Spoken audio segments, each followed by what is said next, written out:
Hello tout le monde, c'est Super Green. Aujourd'hui, je vous emmène sur la planète Groland puisque je vais revenir sur la nouvelle comédie de Gustave Carverne et Benoît Delépine. Et c'est ce qu'on va voir aujourd'hui dans les films du vendredi. Effacer l'historique.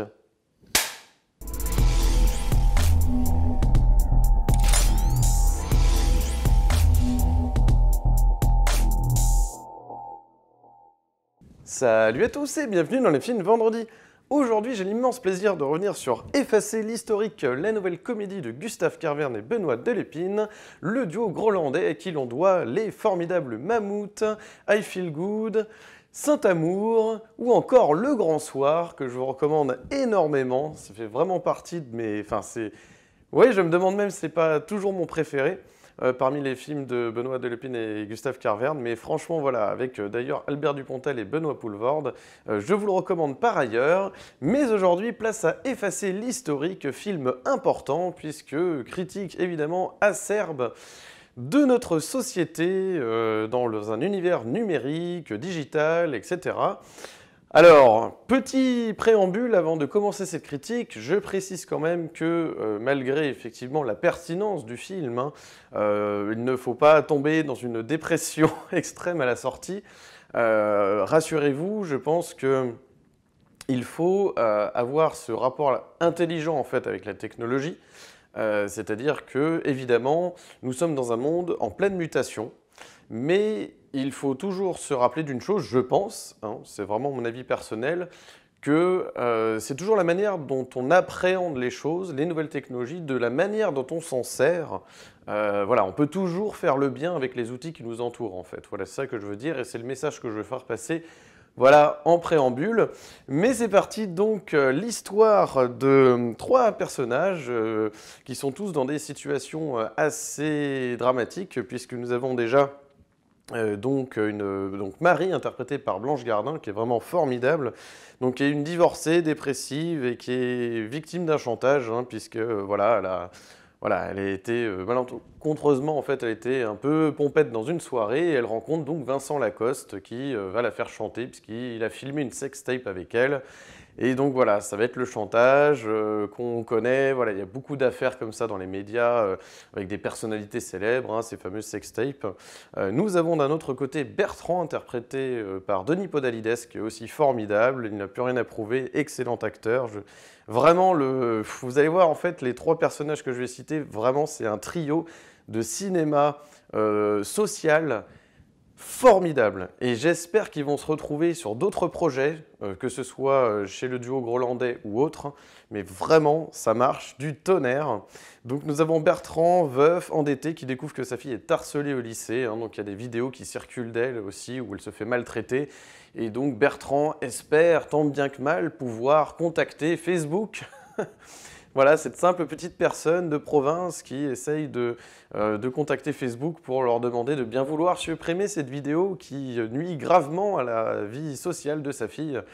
C'est hallucinant parce que c'est tellement fort en fait dans, comment dirais-je, oui, dans l'aspect dramatique en fait de ces personnages qui ne sont pas si marginaux que ça en fait. Et c'est ça qui est intéressant, c'est de voir que finalement ça concerne tout le monde, ce genre d'histoire. Et c'est pas une question de classe sociale, comme on pourrait le croire, comme on a tendance à dire. C'est-à-dire que, voilà, c'est toujours l'idée que dès que on fait un film un peu social, tout ça, c'est forcément un film de gilets jaunes. En gros, c'est ça. Donc voilà, je pense vraiment qu'il faut aller au-dessus, voilà, être au-dessus de ça, de ce genre de raccourci. Voilà, film de gilets jaunes, film de je ne sais quoi. Vraiment de comprendre que c'est simplement donc une réflexion hein, sur notre société, sur la mutation des moyens de communication, sur, voilà, sur beaucoup de choses, les réseaux sociaux, voilà, la puissance des GAFA et ce que ça implique en termes économiques, politiques, etc.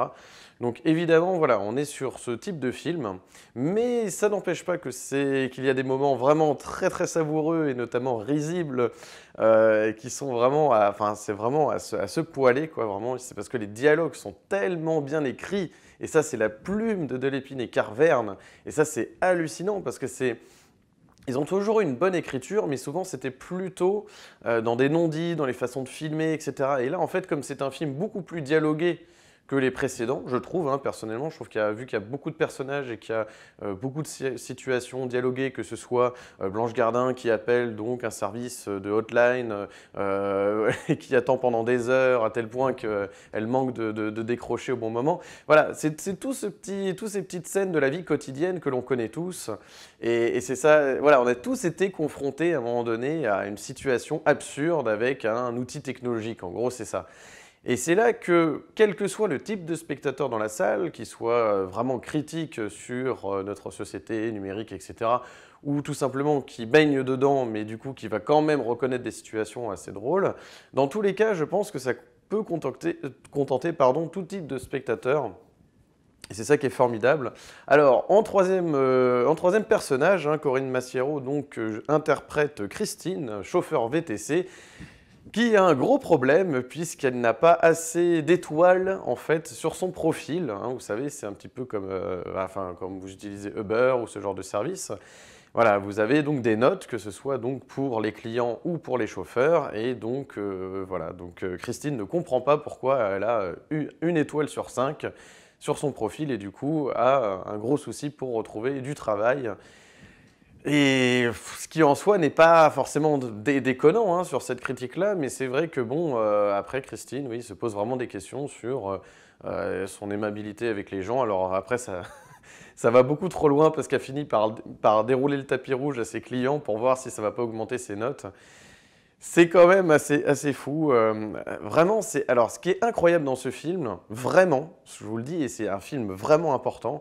Je suis même en train de me dire si je le préfère pas au Grand Soir maintenant. Je le trouve vraiment très abouti. Je me demande même si c'est pas le film le plus abouti finalement, la synthèse de tout l'art et toute la possibilité créative de Carver et Delépine. Mais il y a 1000 idées à la seconde dans ce film, c'est incroyable. À chaque fois, à chaque plan, à chaque scène, à chaque séquence, vous avez 1 voire 2 idées. Et c'est ça qui est très fort, c'est qu'aujourd'hui on a tendance au cinéma à voir des scènes ou même un film entier qui repose sur 1 idée. Et c'est assez agaçant.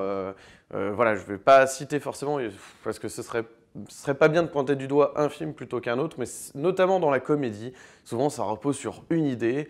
Enfin, je dis n'importe quoi, hein. Je sors un exemple comme ça, mais par exemple, Un homme à la hauteur. Voilà, c'est l'histoire de quoi? Qu'est-ce que raconte le film? Un homme et une femme qui se rencontrent, l'un des deux est petit. Voilà, et ça c'est 1 idée, le film va rien vous raconter d'autre, voilà, tout repose sur « Ah tiens, Jean Dujardin a été rapetissé et donc c'est censé être drôle et ça dure 1h30 et venez nombreux ». Voilà, c'est ce genre de projet un peu foireux que je trouve un peu facile. Voilà, et on prend 2 têtes d'affiche. C'est vraiment des films de producteurs, quoi. Ça, c'est ce genre de truc où vraiment ça repose sur 1 idée. Donc heureusement, voilà, ça fait du bien d'avoir des films comme ça, un peu des garde-fous, j'ai envie de dire, hein, au cinéma, qui permettent aussi de faire des films un peu ambitieux, un peu rentre-dedans. Voilà, on n'est pas obligé d'adhérer en plus complètement aux idées politiques de Carver et Delépine pour apprécier ce film, j'en suis sûr, puisque voilà, il y a quand même dans tous les cas des personnages attachants, parce que c'est quand même un peu des laissés pour compte, parce qu'ils ont du mal en fait finalement à s'intégrer dans ce monde-là, parce que c'est qu'une question d'intégration en fait. Si vous êtes accepté dans ce monde numérique, accepté dans ce monde digital, si vous comprenez les codes, si vous avez vécu avec, comme par exemple les millennials, voilà, les jeunes d'aujourd'hui qui sont nés en 2000 et donc qui n'ont connu qu'un monde qu'avec les nouvelles technologies. Donc là, voilà, c'est là que c'est intéressant, c'est de voir que justement, d'ailleurs, les enfants de ces 3 personnages sont justement très enclins avec leur époque, très en phase avec leur époque. Et c'est là le décalage aussi. Ce n'est pas qu'une question politique, c'est pas qu'une question de classe sociale, c'est aussi une question tout simplement de génération. Et c'est là que le film quand même est intelligent, c'est qu'il montre toutes les facettes, en fait. C'est pas juste critiquer pour critiquer, en fait. C'est ça qui est intéressant, c'est vraiment un film qui va laisser place, en fait, au spectateur, en fait, à l'interprétation. Il va lui aussi pouvoir se poser des questions sur notre époque. Voilà, c'est vraiment pas fermé, quoi. C'est vraiment pas je critique, je suis rageux envers cette société, avec une époque compliquée, une conjoncture très difficile, un taux de chômage élevé, etc. Non, voilà, on n'est pas complètement non plus dans ça, même si évidemment, voilà, on n'est pas dupe par rapport aux idées de Carver Delépine. Évidemment, on sent tout ça.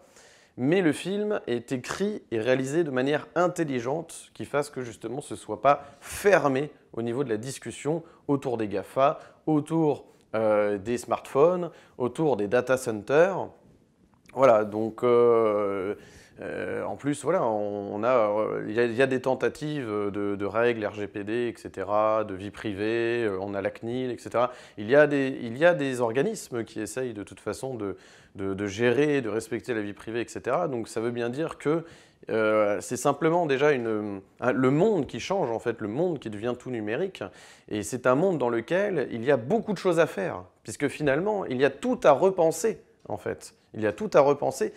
Puisque voilà, jusqu'à présent, on était toujours avec des lois qui encadraient des choses qui étaient palpables, j'ai envie de dire, voilà, et pas numériques. Donc c'est là où il y a un travail pendant les années à venir, les décennies à venir, pour justement faire en sorte que voilà, ce numérique soit peut-être mieux géré, etc. Enfin voilà, c'est tout un travail qui est en cours en fait.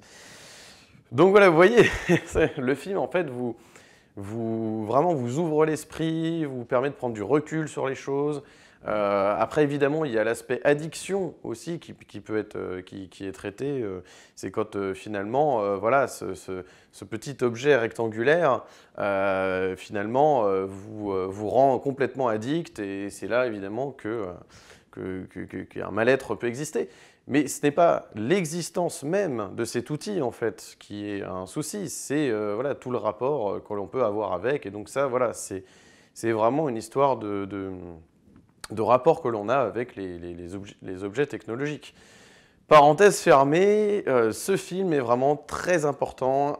Il faut le voir. Et en plus, c'est un film important, mais en même temps qui va vous faire hurler de rire, même si évidemment c'est criant de vérité, mais c'est d'autant plus drôle que c'est vrai en fait. Tout ce que vous allez voir, les situations, c'est mordant, c'est criant de vérité encore une fois, c'est vraiment, vraiment formidable. On prend un pied énorme quand même, hein. À chaque fois qu'il y a un nouveau film de Carvan Dalepin, c'est un peu comme si on vous offrait, voilà, c'est pour votre anniversaire, voilà, chaque année, un punching ball en fait pour vous défouler sur les choses qui vous révoltent un peu. Et puis finalement après vous allez mieux et puis vous repartez de plus belle dans votre vie et essayez de trouver du positif et voilà. Mais c'est fou quoi, c'est fou. Donc voilà, c'est vrai qu'il n'y en a pas beaucoup finalement qui se mouillent comme ça à être un peu acerbes sur des sujets qui nous concernent tous, hein, sur cette mutation de la société. Donc c'est très intéressant. Et puis de voir justement ceux qui sont en plus en décalage avec l'époque et qui ont connu voilà, j'ai envie de dire des process administratifs qui n'avaient absolument rien à voir. Et c'est vrai qu'il y a beaucoup de choses à faire pour améliorer. Mais c'est vraiment très très drôle et je pourrais manifester ma joie en fait envers ce film pendant très très longtemps, mais je pense que j'ai fait le tour en fait de ce qu'il y avait à dire parce qu'en réalité je ne voudrais pas gâcher le plaisir de découvrir certaines séquences et certaines voilà, c'est parce qu'il y a beaucoup de comiques de situation aussi, il y a beaucoup de comiques d'écriture aussi parce que c'est très très bien écrit, mais moi, je suis vraiment admiratif de ce duo, quoi. Je suis admiratif de ce duo. C'est même incroyable comme... on voyait déjà à l'époque de Groland que c'était évidemment... parfois, c'était très... Comment dirais-je? Il y avait des choses un peu plus gratuites, peut-être. Mais je trouve que leur passé de Groland, en fait, a beaucoup aidé, justement, après, à se canaliser, à écrire des choses... Enfin, écrire un long métrage, c'est quand même pas facile. Et sur des duos comme ça, comiques, qui avaient l'habitude de faire des petits sketchs... qui étaient parfois un peu limite, un peu graveleux et très très limite quoi. De voir quand même que voilà, ils réussissent aujourd'hui depuis, c'est leur 10e film il me semble. Ouais. Moi écoutez, franchement sur toute leur filmographie, à chaque film, je crois pas que j'en ai loupé beaucoup, j'ai dû louper un film ou deux de leur filmographie. Vraiment tout ce que j'ai vu de leur travail, je trouve ça vraiment remarquable. Et c'est pas dérangeant que l'image soit granuleuse, parce que vous allez être étonné peut-être, vous allez vous dire, mais bon, l'image est un peu pourrie, elle n'est pas très lisible, qu'est-ce que c'est que ce truc? C'est vrai que c'est assez granuleux, vous allez peut-être être un peu dérouté par ça, mais ça fait partie aussi voilà, du côté esthétique du duo. C'est-à-dire que même l'image est rebelle en fait. C'est pas que le scénario, les personnages et les réalisateurs. C'est voilà, l'image même en fait est réac et voilà, cela joue un peu rebelle et nous on fait du grain et voilà, en fait ça va de pair en fait tout simplement. Enfin, c'est totalement lié à ce qu'il y a dans l'esprit des réalisateurs. Et donc c'est cohérent en fait, c'est cohérent, même dans l'image. Même dans l'image, ça se révolte, il y a de la révolte même dans l'image. Donc, en plus, la semaine dernière, je vous parlais d'Adieu les cons, vous savez, en termes de caméos, j'étais un petit peu déçu de la manière dont les caméos avaient été amenés. Néanmoins, je vous le recommande d'ailleurs, hein, donc n'hésitez pas donc, à voir Adieu les cons d'Albert Dupontel. Mais parenthèse fermée, vraiment dans Effacer l'historique, justement, vous allez voir, les caméos sont très très bien utilisés. Alors je vais peut-être pas spoiler là aussi, mais vous allez reconnaître des habitués des films de Carven Delépine et d'autres. Et ils sont tous bien utilisés. Voilà, vraiment bien écrits, bien placés. Vous allez les retenir, quoi. C'est quand même incroyable de retenir des caméos, voilà, des guests, hein, vraiment. C'est très, très furtif dans le film. Mais voilà, ils sont très très bien utilisés. Voilà, écoutez, je vous laisse découvrir avec bonheur cette comédie sociale. Vraiment, voilà, comme vous pouvez le constater, je ne vous ai dévoilé aucune séquence quasiment, hein, vraiment, enfin, je vous ai vraiment pas spoilé, hein, c'est le but. Mais allez-y sans réfléchir.